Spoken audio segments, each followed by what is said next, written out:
நிற்குதானே நிற்க மாட்டேங்குது, நோய் வருது. முன்னெல்லாம் லாரியில் போய் பேசுவேன் திருவண்ணாமலைக்கு. ஒரு தடவை லாரியில் போயிட்டேன், திடீர்னு ஒரு ஒரு ஒரு சத்தம் வந்தது. பார்த்தா மிளகா லாரி சித்தூர்லேருந்து வருது. அவனும் தண்ணியில் இருக்கான், வண்டியும் தண்ணியில் இருக்கு. இறக்கி விடியான்னு இறங்கினா கொண்டுடுவேன்ட்டான். டோல்கேட்டில் வந்து இறங்கினேன். அடுத்தது பஸ்ஸில் போனோம். அடுத்தது இப்போ கார் ஒத்துக்க மாட்டேங்குது. எப்படி காலங்கள் எப்படி மாறிட்டே வருது பாருங்களேன். ஆனால் அதில் உடம்பை பாதுகாக்கிறதுக்கு யோகம் வேணுங்கிறாரு. இந்த யோகத்தை பற்றி என்ன சொல்கிறார்? அது ஒரு தனிப்பகுதி. யோகத்தில் எவ்வளவு தூரம் மூச்சு எடுக்கணும், எவ்வளவு தூரம் நிறுத்தணும், எவ்வளவு தூரம் விடணும், எவ்வளவு நொடி இழுக்கணும், எவ்வளவு நொடி உள்ள வச்சுக்கணும், எவ்வளவு நொடி விடணும், இதை மட்டும் தக்கவற்ற பயிற்சி பெற்றால் இந்த உடம்பை நல்லதாக, சிறந்ததாக, அது எப்பொழுதும் அழியாததாக இந்த யாக்கையை நீங்கள் வளர்த்துக் கொள்ளலாம். மண்ணில் அழியாத வாழ்க்கை வாழலாம்ங்கிறது சொல்றாரு. உடம்பை நன்றாக வைத்துக் கொள்ள வேண்டும் என்று சொல்லியவர் ஏன் யாக்கை நிலையாமையை சொல்ல வேண்டும்? ஏன் இளமை நிலையாமையை சொல்ல வேண்டும்? ஏன் இந்த உலகம் நிலையற்றது என்று சொல்ல வேண்டும்? நான் போய் வருகிறேன், பெரிய பெரிய லோடெல்லாம் வந்திருக்கிறது கடைக்கு, வீட்டில் அருமையான சாப்பாட்டை செய்து வை, நான் வந்து விடுகிறேன் என்று சொல்லிவிட்டு வீட்டினுடைய கணவன் வெளியே போய் வருகிறான். அருமையான உணவு, தலைவாழை இலை போட்டு காய்கறிகள் எல்லாம் பரிமாறப்படுகிறது. ஒரு பக்கம் பாயசம், ரொம்ப அருமையாக. பாயசத்தில் முந்திரி பருப்பு போடுவதற்கு பதிலாக முந்திரி பருப்பில் பாயசத்தை போட்டிருக்கிறார்கள். ஒரு பக்கம் பாதாம் பருப்பு, ஒரு பக்கம் 4 விதமான கறி, அன்னபூர்ணாவினுடைய அந்த அரிசியை போல அரிசி, நெய் ஒரு பக்கம், பருப்பு பொடி ஒரு பக்கம், இந்த பக்கத்திலே நல்ல வத்த குழம்பு ஒரு பக்கம், ஒரு பக்கத்திலே சாம்பார், ஒரு பக்கத்தில் ரசம், ஒரு பக்கம் கெட்டி தயிர் கத்தி போட்டு அறுக்க வேண்டும், ஊறுகாய் ஒரு பக்கம், நன்றாக காய்ச்சி அப்பளம் ஒரு பக்கம், பப்படம் ஒரு பக்கம், இத்தனையும் இருக்கிறது. மனைவி வந்தாள், அழகாக பேசினான். எப்படி என்று வியாபாரம் ஓஹோ ஓஹோ என்று களை கட்டியது.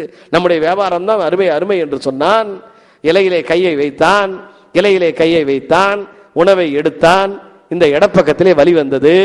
இலையிலே இருந்த கை இடப்பக்கத்திற்கு போனது. ஐயோ வலிக்கிறது என்று சொன்னான்.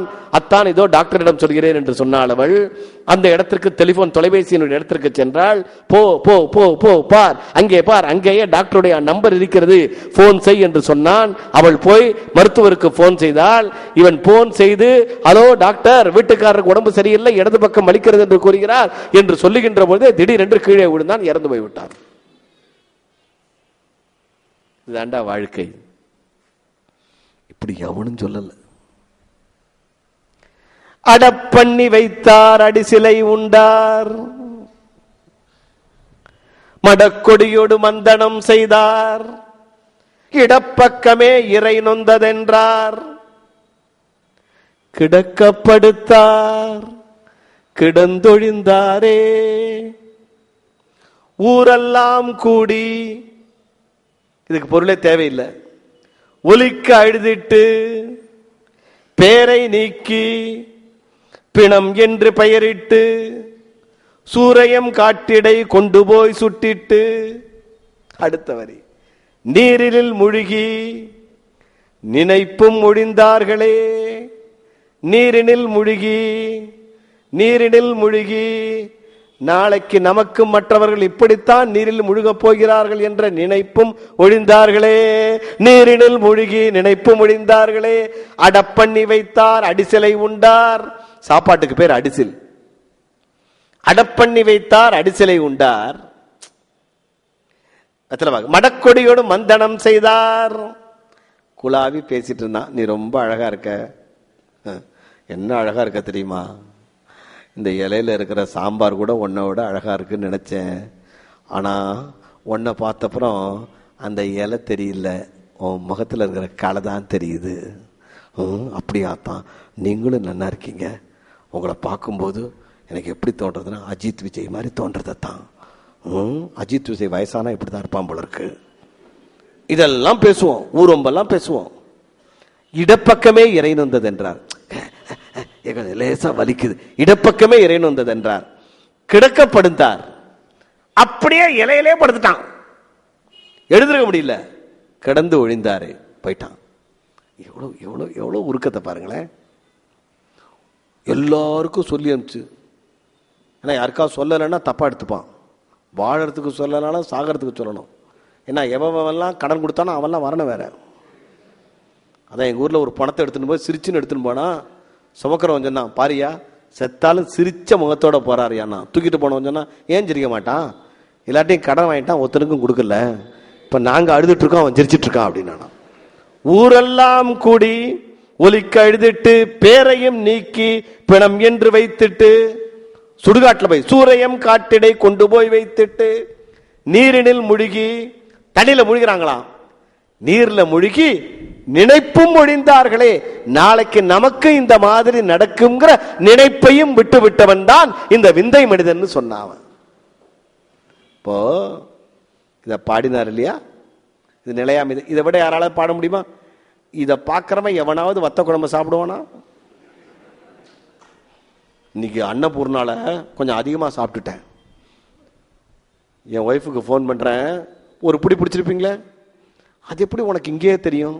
தெரியும் எனக்கு, உப்பு இல்லாம நான் இங்க சாப்பாடு போடுறேன், உப்பு கிடைச்சப்பறம் கப்புன்னு அடிச்சிருப்பீங்க நீங்க, உங்களை பத்தி எனக்கு தெரியாதா? ஒரு கண்ட்ரோல் கிடையாது. உங்க அப்பா மாதிரியே இருங்க, அவரையும் சேர்த்து ஒரு அடி அடிச்சிட்டா.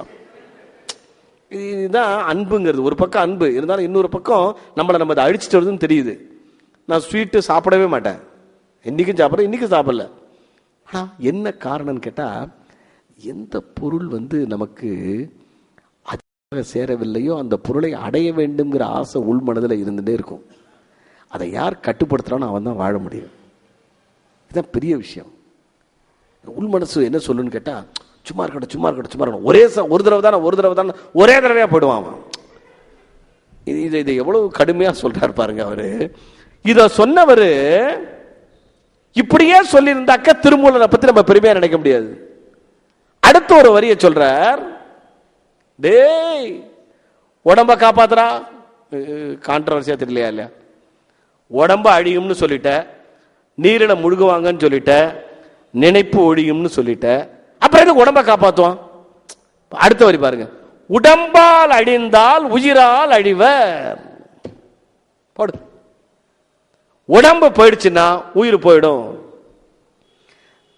திறம்பட மெய்ஞானம் சேரவும் மாட்டார், உடம்பை வளர்க்கும் உபாயம் அறிந்தே உடம்பை வளர்த்தேன் உயிர் வளர்த்தேனே. இப்போ உங்களுக்கே தெரியுது, உடம்பு அழியும்னு சொல்லி கிடக்கப்படுத்தார் கடந்து ஒழிந்தாருன்னு சொல்லிட்டு, இப்போ உடம்பை அழித்தேன் உடம்பை வளர்த்தேன் உயிர் வளர்த்தேனே, உடம்பை முன்னம் இழுக்கென்று இருந்தேன், உடம்பினுக்குள்ளே உருபொருள் கண்டேன், உடம்பினுக்குள்ளே உத்தமன் கோயில் கொண்டான் என்று உடம்பினை யான் இருந்து ஓம்புகின்றேனே. அடுத்த பாட்டு. நான் எந்த பாட்டையும் விடல சார், ஒழுங்கா பார்த்துட்டு வந்திருக்கேன், எல்லா பாட்டையும் பார்த்துட்டேன். என்ன ஆடிட்டர்ட்ட நான் கணக்கு ஒப்பிக்கணும். எல்லா முதல்ல நீ அதை சொன்ன, அப்போ உடம்பை வளர்க்கும் உபாயம் இருந்தேன்னு என்ன சொல்ற? இது ஒரு நாள் இரவு முழுக்க இதை திங்க் பண்ண. ஒரு நாள் இரவு முழுக்க எனக்கு தூக்கம் வரல. என்னடா அது, திருமூலர் ஏன் அப்போ அப்படி சொல், ஒண்ணு இதை மட்டும் சொல்லி விட்டுருக்கலாம், இல்ல அதை சொல்லி விட்டுருக்கலாம். அதாவது நெருநல் உழவன் இன்றில்லை என்னும் பெருமைப்படுத்தி உலகம் சொல்லி விட்டுட்டார் அவரு. அவ்வளவுதான், நேற்றுக்கு இருந்தவன் இன்னைக்கு இல்ல, அதோட முடிஞ்சு போச்சு. ஆனா நீ மட்டும் இப்ப மட்டும் ஏன் இதை சொல்ற, அப்போ அதை சொல்ற?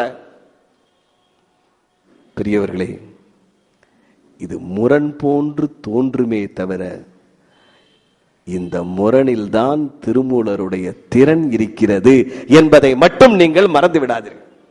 அப்படி என்ன திறன் இருக்கு? உடம்பை அழியும் அழியும் அழியும் நிலையில்லாதது நிலையில்லாதது என்று திருமூலர் அடிக்கடி சொல்வதற்கு காரணம், இந்த உடம்பு நிலையில்லாதது, உடம்பு நிலையில்லாதது, உடம்பு நிலையில்லாதது, உடம்பு நிலையில்லாதது என்ற எண்ணம் இருக்கும் என்றால் நிலைத்த அறத்தை நீ செய்ய வேண்டும் என்ற காரணத்தினால் தான் உடம்பை நிலையில்லாதது என்று சொன்னார். என்னைக்கும் போறதுயா சொல்றமல்ல, பொன் குழந்தை கல்யாணம் போறது, அதையே கரிச்சு கொட்டிட்டு இருக்கீங்க அப்படிங்கிறாங்க. என்ன அர்த்தம்? அதுகிட்ட அன்பாருன்னு அர்த்தம். பையன்கிட்ட அன்பா இருக்க கூடாதுன்னு அர்த்தம் இல்ல, நெகட்டிவ் ஆஸ்பெக்ட் நினைக்க கூடாது. இப்போ உடம்பை ஏன் அழியும் அழியும்னு சொல்றாருன்னா, இது உடம்பு என்னைக்கு அழிஞ்சிருண்டா அந்த உடம்பு வலு இருக்கிறப்போ நீ நல்ல காரியத்தை செஞ்சிரு, அதை தள்ளி போடாத. ஏன் திடீரென்று அழிந்து விடலாம். சரி, ஏன் உடம்ப நன்றா வச்சுக்காங்கிறாங்க? அதான் திருமலர். அதான் திருமலர். இதை சொல்றதுக்கு நேரமாகும். இருந்தாலும் என்னை பொறுத்த அளவிலே நான் ஒரு குறிப்பை மட்டும் அதில் தருகிறேன்.